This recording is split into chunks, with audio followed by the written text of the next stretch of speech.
Welcome back to OtakuDaiKun. Dai-chan here, and you're watching the Waifu Files, a series where we discover and celebrate various anime and games through their lovely ladies. For today, we'll be covering a handful of cosplay girls from two different anime, My Dress-Up Darling and 2.5 Dimensional Seduction. Anime about cosplayers initially seems ironic, given how its anime characters dressing up as other anime characters.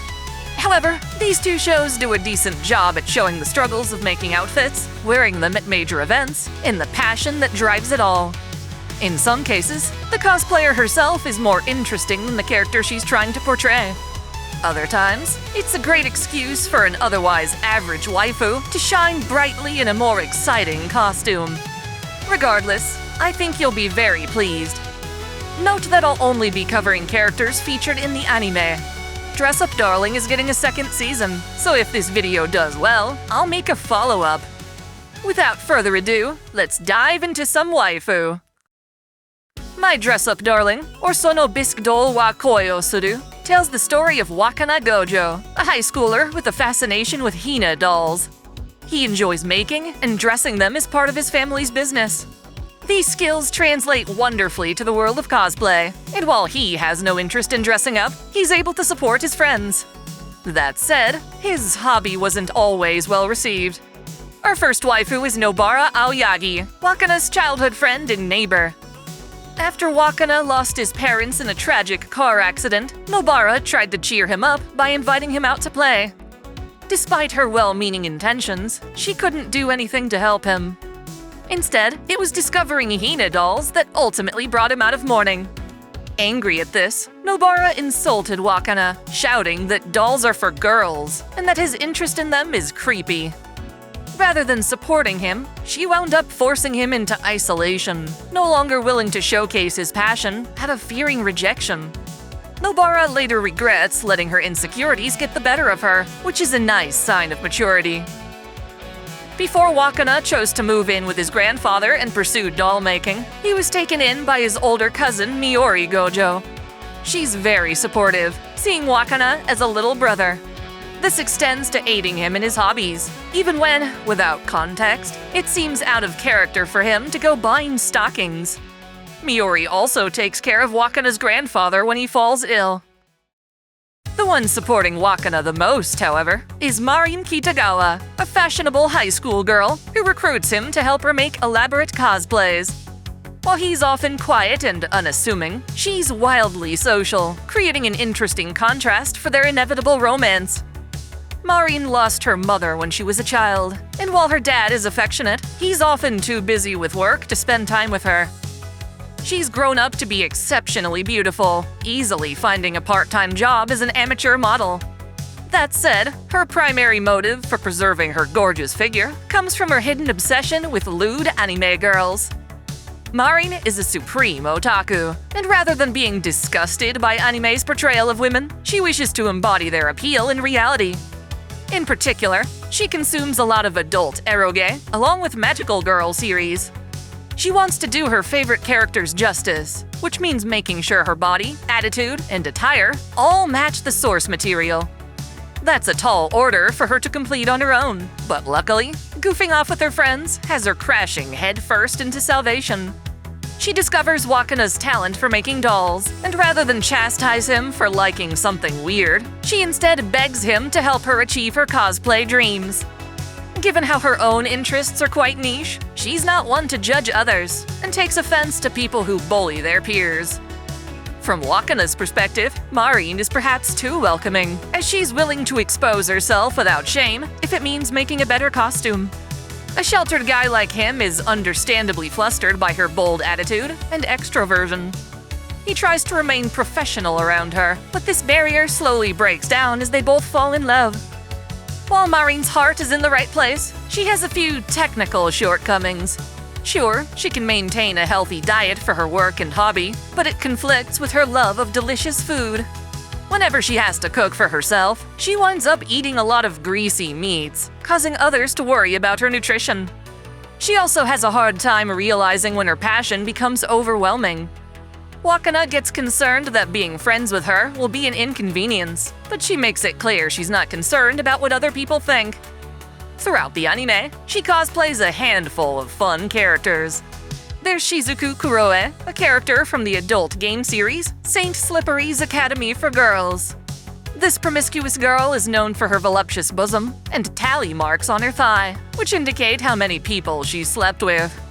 Less risque is Neon Nikaido, the main antagonist of Flower Princess Blaze, a popular magical girl anime. I especially like the character Veronica from Killing Gigs, a fighter that clearly references Guilty Gear and Ramlethal. There may not be much fabric here, but that just means Marin has to carry the look with her figure. Her last costume in the anime, so far, is Liz Kyun, a succubus from the manga Succuprob. Some might say this outfit leaves nothing to the imagination, but they'd be wrong. Liz's long hair covers her entire back, forcing Wakana to get creative with what hasn't been shown canonically. I suppose this means Marin technically counts as 5 waifu, if you consider the individual characters she portrays. I absolutely adore Marin as a certified favorite waifu. She's obviously mega hot, but just as important, she represents a counterpoint to many otaku stereotypes. It's not just a bunch of lonely neckbeards who like this stuff. Our fandom is open to whomever finds it appealing. For as passionate as Marin is about cosplay, it's not something she boasts about to others in public. She has 3 friends and classmates who chill with her on a more casual basis. There's Rune, Daia, and Nowa Sugaya. Of the 3, Nowa stands out for being the one who yeets Marin at Wakana's desk. She also frequently noms a lollipop. Next up, we've got a pair of sibling cosplayers, Sajuna and Shinju Inui. Between them, Sajuna is more popular, a famous online cosplayer known by the handle Juju. Despite her social media engagement, she actually cosplays exclusively for herself and doesn't bother attending public events. She meets both Wakana and Marin in town, and is so impressed by their work that she too recruits Wakana for her next project. This is rather brave for her, as she attends an all-girls school and has next to no experience with boys. Nonetheless, she's the type to go all in when she wants something. In Wakana's case, she stalks him to his house and blackmails him after he accidentally peeks on her in the bathroom. Sure, it's humiliating, but it's all in service to her dream of becoming a proper magical girl, as realistic as possible anyway. Sajuna's wanted this ever since she first saw Shion Nikaido from Flower Princess Blaze. As you might have guessed, in that show, Shion happens to fight her own sister Neon. In the end, what initially stems from Sajuna's jealousy becomes a close friendship with Marin and Wakana. Even then, she still struggles to express her true feelings, making her a true tsundere through and through. Juju is praised online for the quality of her photos, but the credit for that truly belongs to her sister Shinju Inui. Rather than cosplay herself, Shinju supports Sajuna backstage. In fact, Shinju's the one who first started posting her Juju photography online, amassing a huge following. Since Sajuna is petite, she's often stuck playing cute characters from kids' anime. It's fine, since that's what Sajuna's most passionate about. In contrast, Shinju has a more endowed body, which would normally be seen as a plus. She could pull off busty cosplay if she wanted to, and her appeal might even overshadow her sister. Aside from fame or potential, though, Shinju has a different reason for not wanting to cosplay. That is, she feels her large chest is an obstacle to her crossplay. You heard me. Shinju most wants to dress as young men, like her beloved Soma Tengeji from Flower Princess Blaze. Insecure about this, she timidly pretends not to care about dressing up and sticks to a supporting role. When Wakana learns about this, however, he accepts the challenge of making her dream crossplay. This involves some heavy chest binding, and while it doesn't last very long, Shinju's able to nail the look long enough for photos. In the end, though, she's so busty she breaks right through the binding. I like to call it an opai explosion, a more literal bakunyu. I'm sure it's only a matter of time till they work out the kinks, although those kinks are to some a necessary feature. If you're still craving more cosplay waifu, look no further than 2.5 Dimensional Seduction. When high schooler Masamune Okumura becomes the only remaining member of his manga club, his fascination with the world of 2D is challenged by the sudden appearance of Ririsa Amano, an aspiring cosplayer who just so happens to adore the same character as him, Liliel, from the Ashford Chronicles. Ririsa has always wanted to bring Liliel to life through cosplay, and she blows Okumura's mind with how accurately she embodies the character. It makes him question whether he's in love with her or merely her portrayal of Liliel. Even though cosplay isn't the main source of his fandom, he invites her to join the club so she can try on her outfits, do research, and totally geek out over their shared interest. Ririsa's the type of girl who will lose sleep and let her grades slip in pursuit of better cosplay. She wanted to enter the hobby sooner, inspired by the older women she met at comic conventions. After being told she was too young, Ririsa spent her time until high school mastering her craft. While she's more than capable of portraying any character she wants, her devotion is exclusive to Liliel, so her variety comes from all the extra outfits and spin-offs the character appears in. This inspires Okumura to become her photographer, supporting her desire to make and sell her photos on disc at conventions. Through this, Ririsa starts to love Okumura, but can't decide if she loves him as her cosplay partner or as a potential boyfriend. When it comes to her hobby, Ririsa is a perfectionist, obsessing over every possible detail, even when it comes back to haunt her. She's the type to pause fighting games just to catch and analyze panty shots. Not wanting to disappoint her fans, she refuses to take breaks at photo ops and needs to be reprimanded before catching heat stroke. Despite her naive approach, her sincere enthusiasm propels her up the ranks in cosplay stardom, even though she only cares to portray a single character from a more retro series. Luckily, that one character is fucking gorgeous. If you think of this as a bold costume, the manga happens to take things up a notch. Overall, Ririsa is another shining female otaku who advocates for cultured designs rather than shaming them. For that, she's another certified favorite. Obviously, the underboob and midriff play an important role too. How do you win over a guy who only has eyes for fictional women? That is the dilemma facing Mikari Tachibana, Okumura's childhood friend. When they were kids, Okumura saved her from some bullies, and she's adored him ever since. As much as she wants him to like her back, he asserts his true love is Liliel, who isn't even a real person. Because of this, Mikari despises manga and vows to steal his attention with her beauty. In this endeavor, she was scouted by a modeling agency and is now a famous fashion model with her pick of pretty much any guy out there, except, of course, for the one guy she actually wants. Still, Mikari's not about to let that stop her. She intentionally enrolls in Okumura's school and seeks out its manga club. Just as she's prepared to seduce him as a real, genuine woman, she's thrown for a loop when seeing his relationship with Ririsa.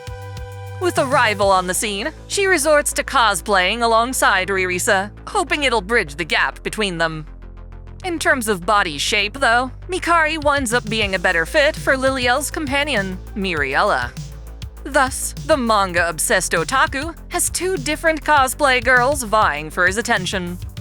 For as much as Mikari sees Ririsa as a rival, she winds up valuing their friendship regardless of who Okumura actually winds up choosing.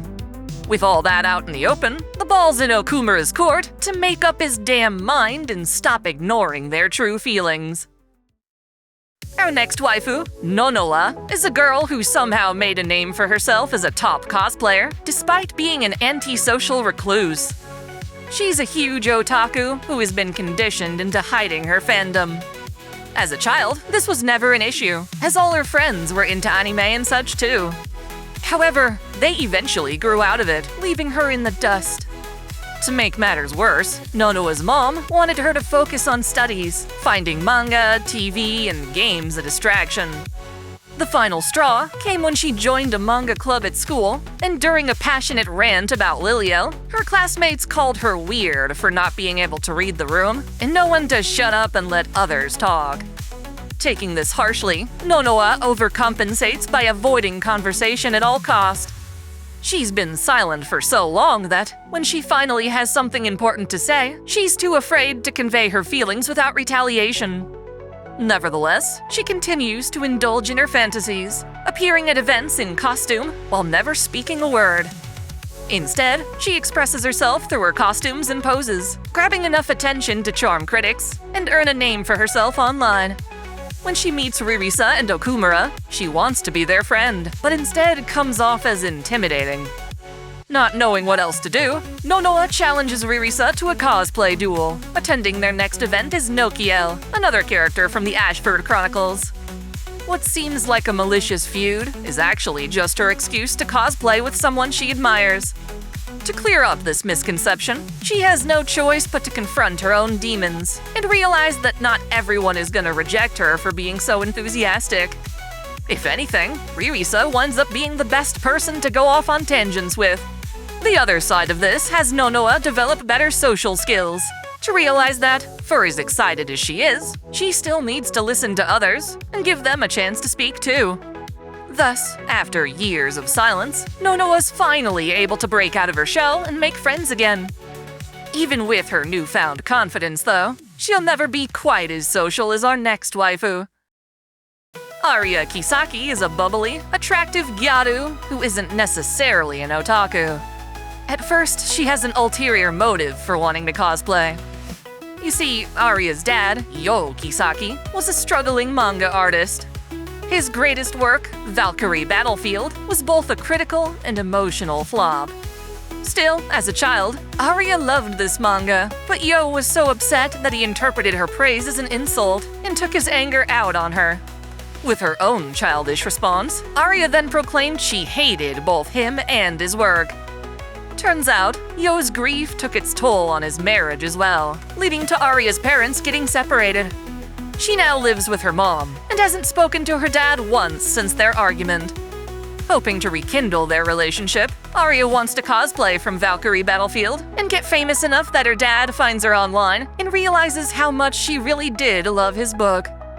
To accomplish this, she turns to Ririsa for help and has to learn firsthand just how difficult it is to accurately represent a fictional character.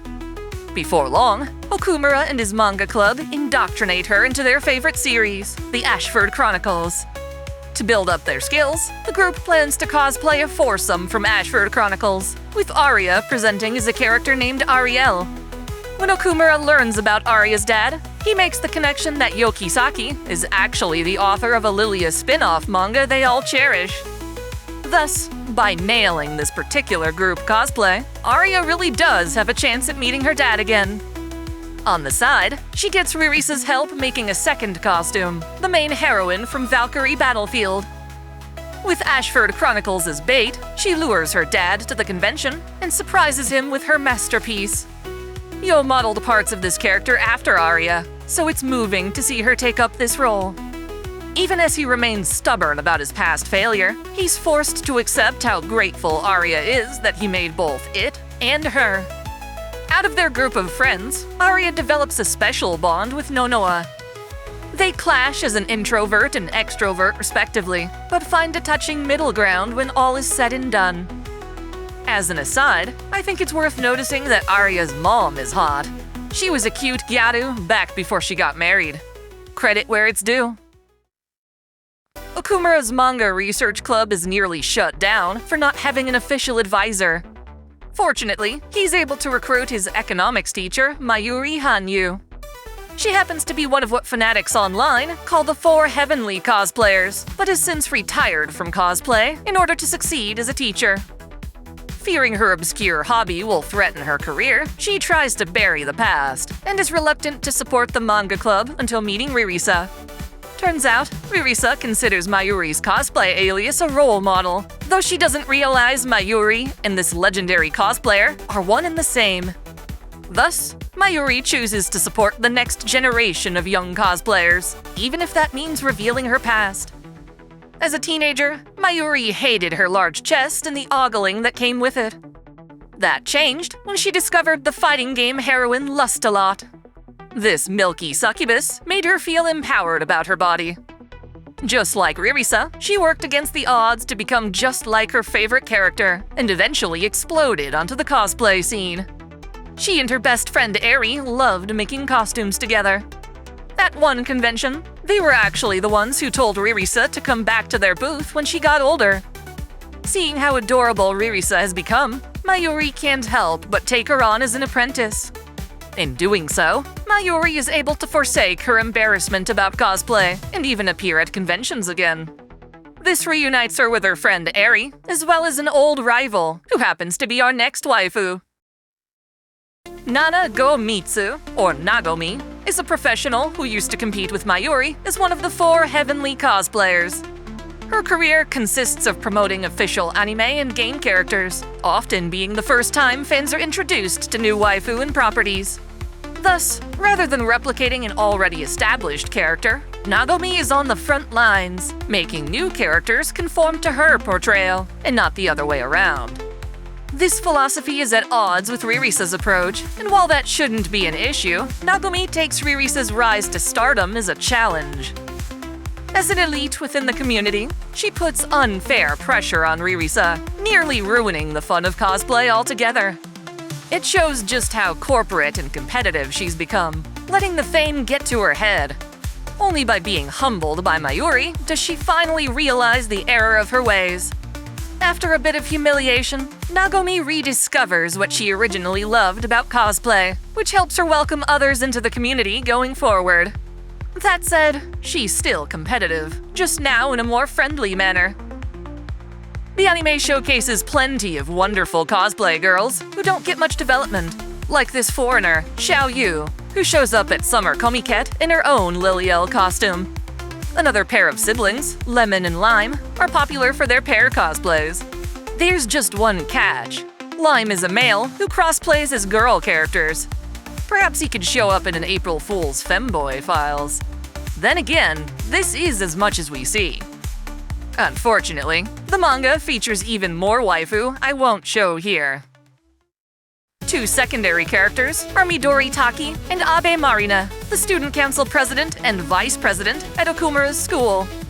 They bear the unfortunate burden of warning about the manga research club getting shut down.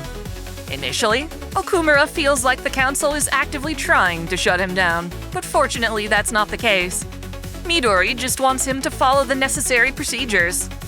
She actually likes cosplay and wants the club to survive, so long as Okumura removes all his adult content from school grounds. As for Abe, we don't actually see her in the anime, so I'll have to cover her some other time. Basically, she's one of Okumura's childhood friends, and her rejection of him caused him to swear off 3D women. Our last waifu for today is Magino, known by the alias Magim. She's another beautiful woman who sells cos-roms, CDs containing photo shoots in costume, and for adult patrons, without. Ririsa aspires to reach this level, but is still too young to go all the way.